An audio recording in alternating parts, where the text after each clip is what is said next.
Roberto Marcato, facciamo gli auguri di un sereno e felice Natale e anche di buone feste ai cittadini.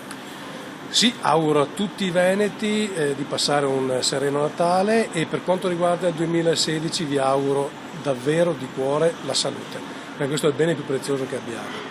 E poi lasciatemi, visto che siamo a Natale, ma non possiamo dimenticare quello che è stato l'anno in corso, che si sta chiudendo, io mi permetto di ricordare in questi momenti Hermes, un cittadino vicentino per bene, che è stato condannato ingiustamente a risarcire 2 criminali che sono entrati a casa sua e lui è morto di crepacuore ed è morto vittima di uno Stato ingiusto. Ecco, io auguro ai veneti che questo non accada più.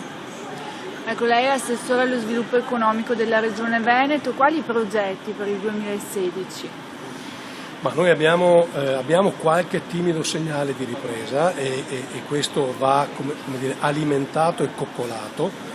Abbiamo tutto il tema dei fondi europei, su questo stiamo lavorando con molta passione, ho incontrato tutte le associazioni di categoria, con loro costruiremo i bandi che possano consentire alle nostre aziende di accedere a fondi per investimenti, per la ricerca, la tecnologia, la digitalizzazione, l'internazionalizzazione, tutto ciò che serve al Veneto per essere sempre più competitivo, perché lo ricordo, questa è la regione traino dell'intero Paese.